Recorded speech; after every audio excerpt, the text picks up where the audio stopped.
title, The Original High, it comes back to a high is anything. It's any sort of rush that you get, any sort of adrenaline thing. And there's lots of different types of highs, obviously.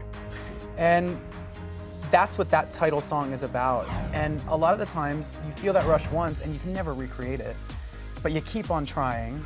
And it's not until you realize that you can grow. You gotta go, hey, it's not gonna happen that same every time, so I gotta like explore new things. I think the album's about that journey. Let's talk about Ghost Town. Yeah. Why was that the song to kickstart this album? You know, it just felt like something new, both for me and for the radio, for the airwaves.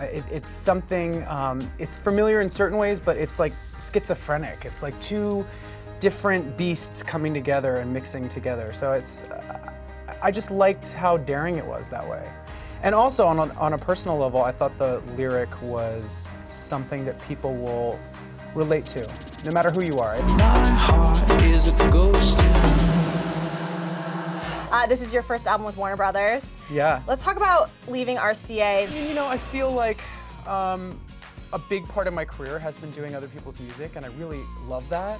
But you know, as an artist, the reason why I got into this industry is because I want to make my own art.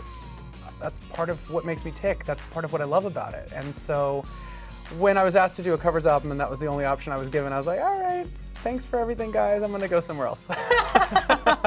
See you when I see you.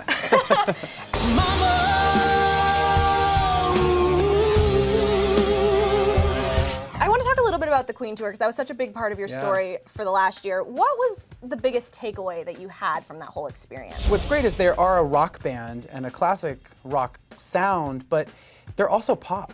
They never stuck to one genre. If you look at their hits, they jump around and borrow from different musical styles and experimented, and it worked for them. So that gives me a lot of confidence in an album like The Original High, because it's going into a sound that I haven't done in the past. But I feel like being on tour with them has kind of taught me that at the heart of it, a good song is a good song. And the best songs are the ones that make people feel something. And it all boils down to that. It's not about genre or radio format or anything like that. It's about, how does this make you feel? And they reminded me of that in the most simple way.